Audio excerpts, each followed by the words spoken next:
बिहार में आए राजनीतिक तूफान का बवंडर अब झारखंड में भी मंडराने लगा है।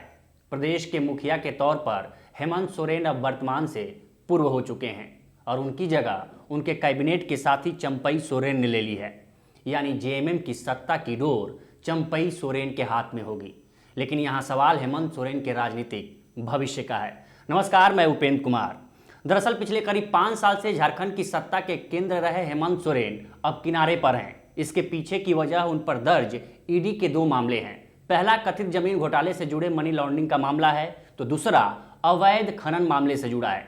सोरेन पर आरोप है कि मुख्यमंत्री रहते उन्होंने कथित तौर पर 2021 में खुद को खनन पट्टा देकर चुनावी नियमों का उल्लंघन किया है। अगर इन मामलों में हेमंत दोषी पाए जाते हैं और 2 या 2 से अधिक साल की सजा होती है, तो जनप्रतिनिधि कानून के तहत उनकी सदस्यता रद्द हो जाएगी।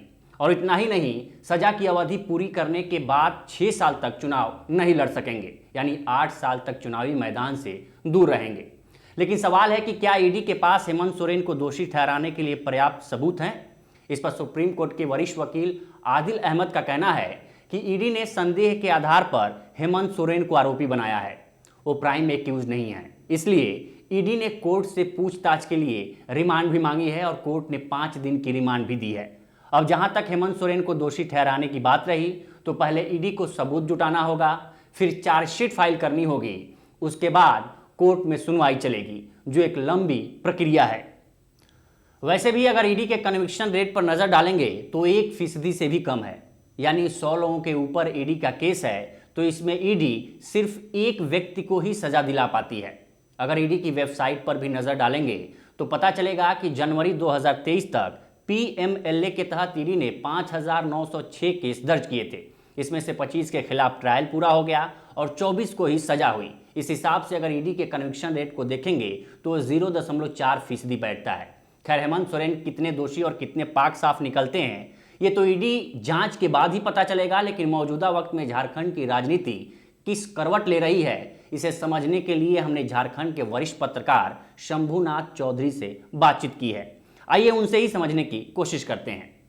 देखिए, हेमंत सोरेन की राजनीति जेल में जितने दिनों तक वो रहेंगे, मेरा मानना है कि और निखरेगी। ये जरूर है कि उन्हें अपने परिवार में जो है परिवार के मोर्चे पे सबसे ज्यादा जूझना पड़ेगा। हालांकि इसका प्लान तैयार है और बसंत सोरेन, उनके छोटे भाई और भाभी सीता सोरेन की ओर से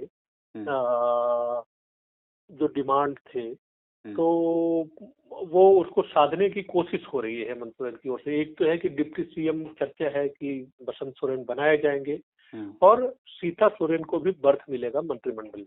अब एक चैलेंज सिर्फ हेमंत सोरेन के ये होगा कि देखिए, जब सीएम की कुर्सी पे कोई आदमी बैठ जाता है ना, तो सत्ता का एक ध्रुव विकसित हो जाता है। हालांकि अभी जो पहली बार जो उन्होंने बात की, उसमें कहा कि भाई हम हेमंत बाबू के काम को आगे बढ़ाएंगे। शुरुआत में तो अभी शुरुआत है, तो आगे ये चीजें जो है, हालांकि वो हेमंत सोरेन ने बहुत परखने के बाद उन पर यकीन किया होगा, लंबे समय से विश्वस्त रहे। केवल हेमंत सोरेन से नाता नहीं है, उनके पिताजी से नाता है, माता से नाता है।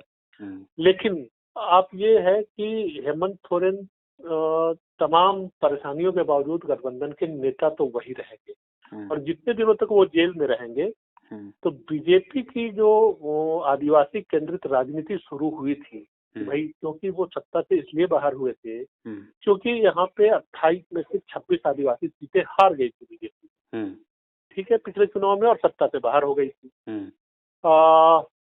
बीजेपी को इस बात का भी एहसास था और डैमेज कंट्रोल के लिए तुरंत कवायद शुरू हो गई। अभी आपको लगातार कोशिशें हो रही है, जिसमें बाबूलाल मरांडी को उसके तुरंत बाद, आपको याद होगा कि उस चुनाव में हारने के तुरंत बाद बाबूलाल मरांडी को लाया गया, एंट्री कराई गई जनवरी में। दिसंबर में परिणाम आया और जनवरी में बाबूलाल मरांडी भाजपा में लाया गया, उनको विधायक दल का नेता भी बनाया गया।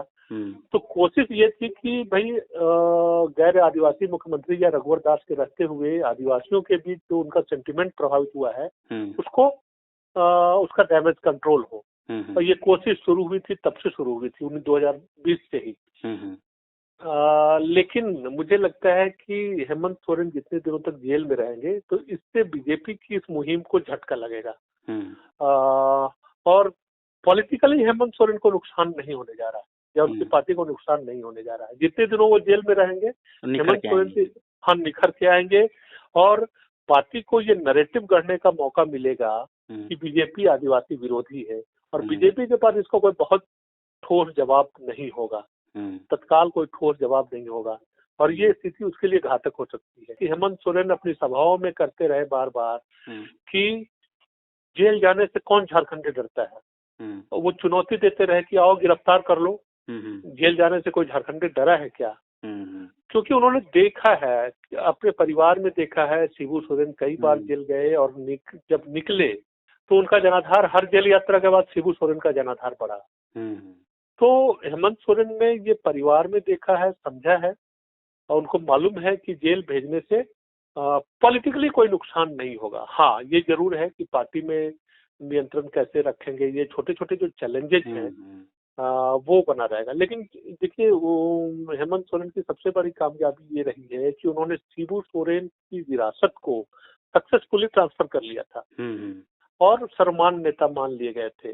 जबकि पार्टी में कई बड़े आदिवासी नेता थे, स्टीफन मरांडी थे, यही चंपई सोरेन थे, ये लोग सब शिबू सोरेन के समकालीन रहे और शुरुआत में ये बात उठती थी कि भाई हेमंत सोरेन को कैसे नेता स्वीकार करेंगे। शिबू सोरेन को स्वीकार कर लिया, उनके बेटे को लेकिन हेमंत सोरेन ने अपने व्यवहार से, अपनी विनम्रता से और अपने राजनीतिक सूझबूझ से पार्टी का वो सर्वमान्य चेहरा बन गए और तमाम वरिष्ठ नेता जो शिबू सोरेन के भी समकालीन थे उन्होंने भी हेमंत सोरेन को नेता स्वीकार किया।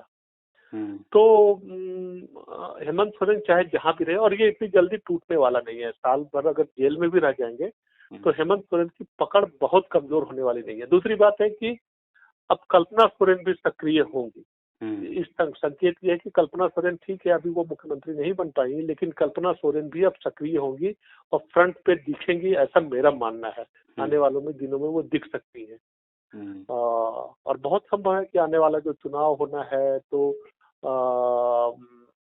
दुमका सीट से उनको उतारा जा सकता है लोकसभा संसदीय क्षेत्र। कल्पना सोरेन के पीछे हटने और चंपई सोरेन के हाथ में बागडोर पर राजनीतिक जानकारों का मानना है कि जेएमएम अगर कल्पना सोरेन को मुख्यमंत्री के तौर पर प्रोजेक्ट करती तो सबसे पहले उनके पारिवारिक हित ही टकराते और इसके पीछे सबसे बड़ी वजह हेमंत सोरेन के भाई बसंत सोरेन और भाभी सीता सोरेन होती। दूसरी वजह यह है कि अगर कल्पना सोरेन सीएम बन भी जाती तो इससे जनता के बीच परिवारवाद का संदेश जाता, इसके खिलाफ विपक्ष हमलावर होता और इसका असर आने वाले विधानसभा चुनाव में भी देखने को जरूर मिलता। जानकार बताते हैं कि चंपई सोरेन को बागडोर देने के पीछे की वजह पुराने साथी होना और परिवार के प्रति उनकी लॉयल्टी है। 7 बार से विधायक हैं और उनके सीएम बनने से किसी को आपत्ति भी नहीं है। झारखंड के लिए पिता शिबू सोरेन के साथ लंबा संघर्ष किया है और जमीनी नेता हैं। चंपई सोरेन ने कहा भी है कि वो सीएम रहते हेमंत सोरेन के कामों को ही आगे बढ़ाएंगे और पार्टी में सामंजस्य बैठा कर रखने की पूरी कोशिश करेंगे। हालांकि सत्ता का स्वाद कईयों के रुख को बदल देता है, लेकिन चंपई सोरेन जेएमएम की उम्मीदों पर कितना खरा उतरते हैं ये तो आने वाला वक्त ही बताएगा। झारखंड की राजनीति से जुड़ी ये जानकारी आपको कैसी लगी हमें कमेंट सेक्शन में ज़रूर बताएं और देश दुनिया की तमाम खबरों के लिए बने रहिए लोकमत हिंदी के साथ। नमस्कार।